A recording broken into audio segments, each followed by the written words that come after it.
নমস্কার বন্ধুরা, EDS sports 9009 পর্দায় আরেকবার আমি দীপক। আজকে মোহনবাগান জুয়ারিতে ঝড় তুলেছে এবং আমি বলবো গতকাল যে ভূমিকম্প সারা কলকাতার মানুষ অনুভব করেছিল সেই রেশ যেন এখনও রয়ে গেছে যুবতী ক্রীড়াঙ্গনে। এবং যেখানে ভূমিকম্প শেষ হয়েছে সেখান দিয়েই ভূমিকম্প ধরিয়ে দিয়েছে মোহনবাগানের প্লেয়াররা।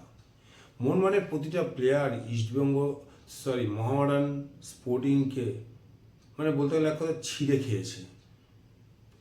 কাকে ছেড়ে কাকে বলবো।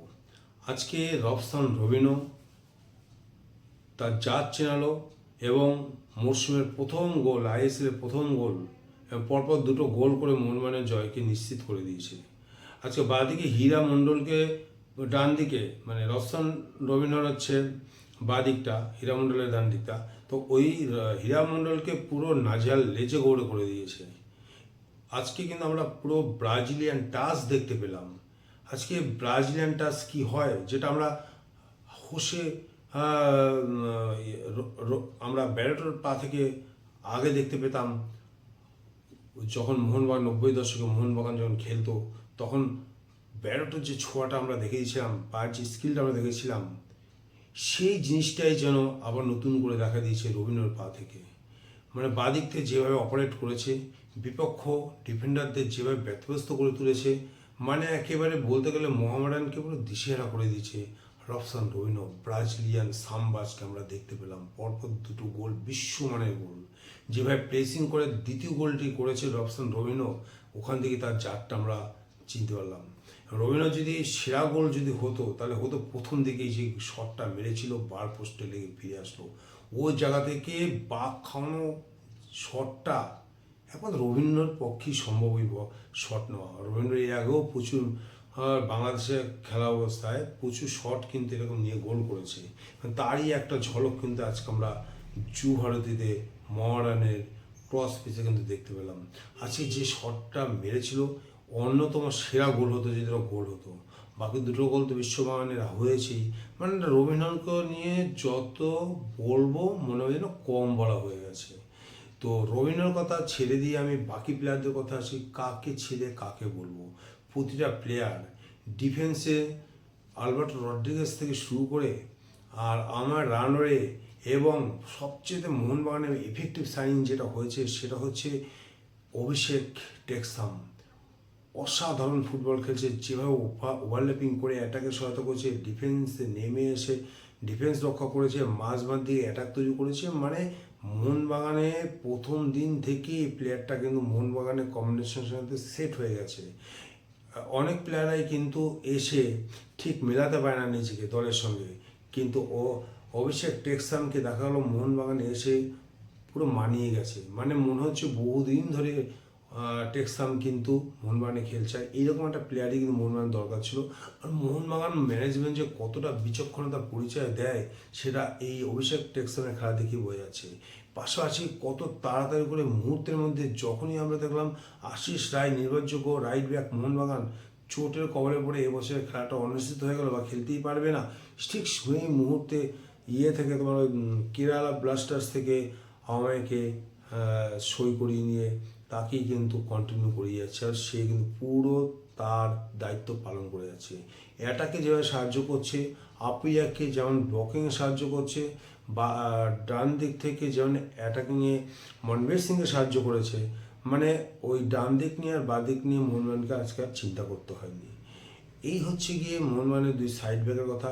মাঝমাঠে আলবার্টো রড্রিগেজ নিয়ে আর নতুন কিছু বলার দরকার নেই।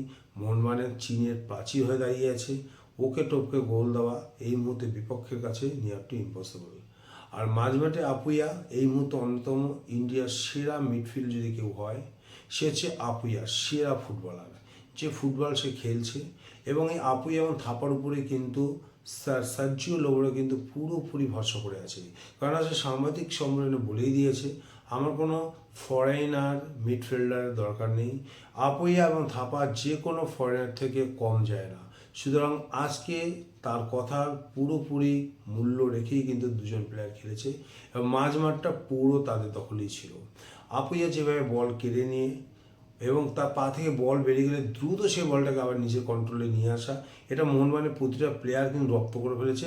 এবং সব থেকে বেশি কেউ করে থাকে সে হচ্ছে আপুইয়া। আর থাপা পাশাপাশি এবছর খেলা যেন গত 2 বছর তুলনায় আরও বেশি খুলে গেছে, এবং থাপা অন্যতম সেরা মরশুম হতে চলছে এই বছরটা। ম্যাচ টাইমও পাচ্ছে, দারুণ কোচকে সাপোর্ট দিচ্ছে, এবং যে ফুটবলটা সে খেলছে, যেভাবে গোলের জন্য বল বাড়াচ্ছে, থ্রু পাস বাড়াচ্ছে, এগুলো কিন্তু আগামী দিনে মোহনবাগানের কাছে ইফেক্টিভ হয়ে দাঁড়াবে। থাপার কথা বাদ দিয়ে যদি আমরা আসি লিস্টন ক্লসের কথায়, তার সেই স্বভাবসিদ্ধ খেলা কিন্তু এখনও যায়নি। সে তাকে নিয়ে একটু হয়তো সমালোচনা হতে পারে, তো তার মধ্যেও কিন্তু তার স্বভাবসিদ্ধ যে শটটা মেরেছিল, বুলেটের মতো শট, মানে গোলকিপার, মহামেডানের গোলকিপার যদি আজকে 3 কাঠির তলায় না থাকতো, আজকে স্কোর লাইন 5-1 জায়গায় 10-1 হয়ে যেতে পারতো। লিস্টন ক্লসের অনবদ্য শট, যে শট গোল ছাড়া আর কিছু আমার দাবি করে না, সেই গোলটাও কিন্তু ঠেকে দিয়েছে। একটা শট আমি রবসন রবিনে বলছি, মানে ক্রস বেসে লেগেছে গোলকিপারকে বিট করে, ওটাও যেমন গোল হতো। লিস্টন ক্লসের এটাও কিন্তু জেনুইন গোল ছিল। লিস্টন ক্লসও আর আজকে প্রথম থেকে মনবীর সিংকে নামানোর পর মনবীর সিংও কিন্তু কোচকে কথার কিন্তু দাম রেখেছে। প্রথমার্ধটা তবু সেরকমভাবে নিজেকে মেলে ধরতে না পারলেও সেকেন্ড হাফে অনবদ্য ফুটবল খেলেছে, এবং তারই ফলস্বরূপ তার একটা অসাধারণ হেডে সে গোল করে নিয়েছে। আর জেমি ম্যাকলারেন গোল বক্সে যে কী ভয়ানক, বিপক্ষের কাছে জেমি ম্যাকলারেন কিন্তু আতঙ্কের বিষয়। তার সব থেকে প্লাস পয়েন্ট হচ্ছে গোল বক্সের মধ্যে একটা জায়গায় কিন্তু জেমি ম্যাকলারেন দাঁড়িয়ে থাকে না, সে কিন্তু পেন্ডুলামের মতো ডান দিক বাদিক 5 গজের মধ্যে খালি প্লেস চেঞ্জ করতে থাকে, এবং এটা করার জন্য বিপক্ষ ডিফেন্ডারে কিন্তু তাকে মার্কিং করা খুব সমস্যা হয়ে দাঁড়ায়। সে হয়তো ভাবছে যে ডান দিক আছে, সেই সময় দেখা যাচ্ছে বাঁ দিকে চলে গেলো। এইটা করার ফলে জেমি ম্যাকলারেন কিন্তু বিপক্ষের ডিফেন্ডারদের কিন্তু বোকা বানিয়ে দিচ্ছে, এবং তাদের আড়ালে চলে যাচ্ছে, এবং সেখান থেকে গোল করতে তাকে ভুলচুক করছে না। যে গোলটা জেমি ম্যাকলারেন্সে করেছে, কামিংসের হেড গোলকিপারের হাতে লেগে কিন্তু সেই জেমি ম্যাকলারেনের পায়ে চলে এসছে, এবং কোনো রকম ভুলচুক করেনি ওটা গোলে রাখতে। এবং জেমি ম্যাকলারেন আজকে আরও একটা অসাধারণ গোল হতো, যেটা দিমিত্রি পেট্রোস থেকে 5টা পেয়েছিল, এবং সে একেবারে প্রেসিংও করে দিয়েছিল। কিন্তু আজকে বললাম না যে মহামেডানের গোলের তলায় মহামেডান যে গোলকিপার, সেই গোলকিপার অসাধারণ পারফর্ম করায় কিন্তু ওই জেমি ম্যাকলারেনের ওই অবধারিত গোলটাও কিন্তু আজকে মিস হয়ে গেছে। আর জেমি ম্যাকলারেনের পাশাপাশি আমরা যদি আলোচনা জেসন কামিন্সের কথায়, নেমেই কিন্তু আজকে দারুণ ফুটবল খেলেছে। মানে মোহনবাগানের প্রতিটা প্লেয়ার কিন্তু সুযোগ পেলেই সেটা কিন্তু সদ্ব্যবহার করে দিচ্ছে, এবং এটাই হচ্ছে সার্জিও লেবরের সবচেয়ে বড় চিন্তার বিষয়, যে কাকে খেলাবে আর কাকে খেলাবে না। যেখানে যাকে যে পজিশনে আছে তখনই সে সেখানে তো সেট হয়ে গেছে। আজকে জেসন কামিন্সও কিন্তু অসাধারণ ফুটবল হচ্ছে, কয়েকটা থ্রু পাস বাড়িয়েছে, এবং তার পাস থেকেই কিন্তু রবীন্দ্রর গোলটা হয়েছে। আর যদি বলি যে আজকে যে প্লেয়ারটা মোহনবাগানের সম্পদ এবং স্কিল ছাড়া, মানে স্কিলের যদি বলতে পারি যে একেবারে উৎস বা সোর্স, সে হচ্ছে গিয়ে সাহাল আব্দুল সামাদ। নামার পর থেকে তার স্কিলে কিন্তু মহামেডানের ডিফেন্স কিন্তু ভেঙে চুরে তছনছ হয়ে গেছে। একের পর ড্রিবলিং করে শেষ পর্যন্ত যে গোলটা, সে গোলে যে শটটা রেখেছিল, ওই যে একটা কথা বললাম মহামেডানের গোলকিপার, সেটাও কিন্তু ঠেকিয়ে দিয়েছে। মানে কতগুলো গোল হতে পারত। এবং আজকে আমি সবার শেষে যার কথাটা বলবো, সে হচ্ছে মোহনবাগানের প্রাণভোমরা, মোহনবাগানের গড দিমিত্রি পেট্রোস। দিন দিন সে কিন্তু উন্নতি করে যাচ্ছে, এবং আজকের খেলা দেখে আমি বলতে চাচ্ছি যে পুরনো দিমিকে কিন্তু ফিরে পেলাম।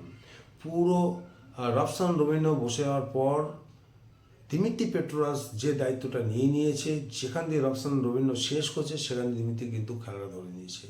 এবং বলবো আরও একটু উজ্জ্বল দেখা গেছে সেকেন্ড হাফের জন্য, দিমিত্রি পুরো একদম চষে বেরিয়েছে বিপক্ষের গোল বক্সের আশেপাশে, এবং পুরো রাজত্ব করেছে। এবং যেভাবে থ্রু পাওয়ার বা থ্রু পাসগুলো সে বাড়াচ্ছিল, যেভাবে সেন্টারগুলো তুলেছিল, টম আলডের তো প্রায় একটা গোল করিয়ে ফেলে দিয়েছিল। তার যে সেন্টারটা, মানে যে ফ্রি কিকটা নিয়েছিল, একদম টম আলডেটের পুরো মাথায়, এবং সেটা কিন্তু নির্ঘাত গোল ছিল।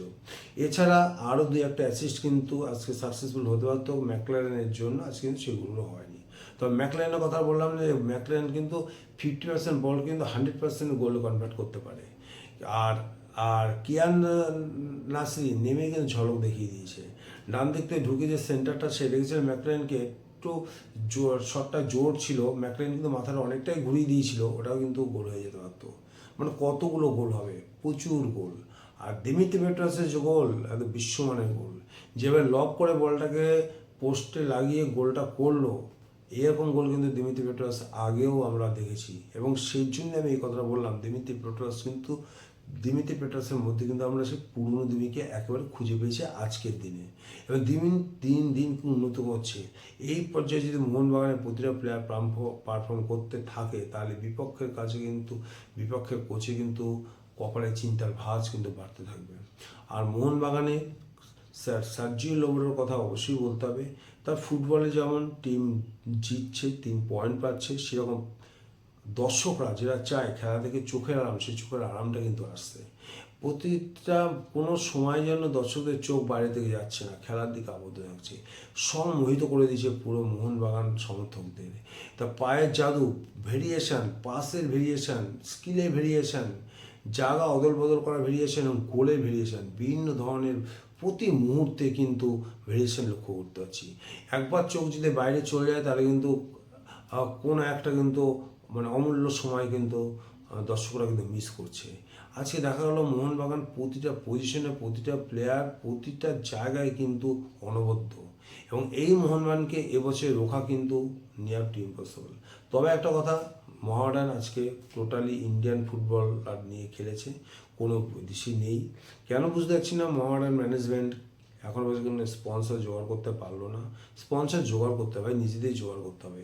হয়তো তুমি 2-3টে ভালো মানের বিদেশি নিয়ে আসো, এবং এইভাবে যদি দিনের পর দিন ম্যাচ তোমরা হারতে থাকো, তাহলে তোমাদের অবনমনই এবছর হয়ে যাবে যা মনে হচ্ছে।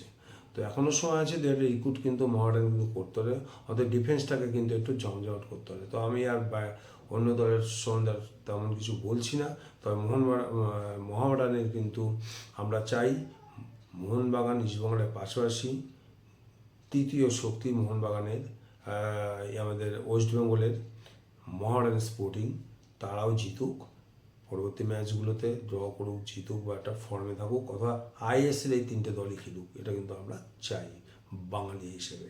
তো মোহামেডানের 5 গোলের মালা পরিয়ে মোহনবাগান উচ্ছ্বসিত। তবে কোচ সার্জিও লোবরে কিন্তু আরও গোল আশা করেছিলেন, যে গোলগুলো মিস হয়েছিল সেগুলোকেও তিনি গোল হিসেবে চাইছিলেন, কিন্তু যে কটা সুযোগ আসবে সব কটাই তো গোল হয় না, এটাই হচ্ছে গিয়ে বাস্তব।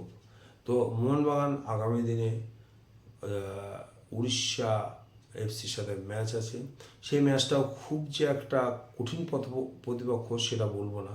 তবে এই ম্যাচটা জিতে যাওয়ার পর মোহনবাগান কিন্তু পর চাপের ম্যাচ আছে, জামশেদপুর এফসি আছে, পাঞ্জাব এফসি আছে, এছাড়া বেঙ্গালোর আছে। তো এই সমস্ত দলের বিরুদ্ধে মোহনবাগানকে কিন্তু খেলতে হবে। ওই 4টে ম্যাচ যদি মোহনবাগান জিতে যেতে পারে, তাহলে এই কথা বাজি রেখে আমি বলতে পারি এবছরের সম্ভাব্য চ্যাম্পিয়ন মোহনবাগান। মোহনবাগান কিন্তু তৃতীয়বারের জন্য আইএসএল চ্যাম্পিয়ন হতে যাচ্ছে। তো আজকে এই পর্যন্ত। তো ভিডিও তোমার কেমন লাগলো? যে ভিডিও ভালো লাগে লাইক এবং শেয়ার করতে একদম ভুলবে না। আর যারা এখনও পর্যন্ত চ্যানেলটিকে সাবস্ক্রাইব করোনি, কিসের এত ওয়েট করছো? সাবস্ক্রাইব করে নাও, যাতে নতুন ভিডিও সবার প্রথম তোমরা পেতে পারো। আর ভিডিও দেখার জন্য তোমাদের অসংখ্য ধন্যবাদ। আবার দেখা হবে নতুন কোনো ভিডিওতে। বাই।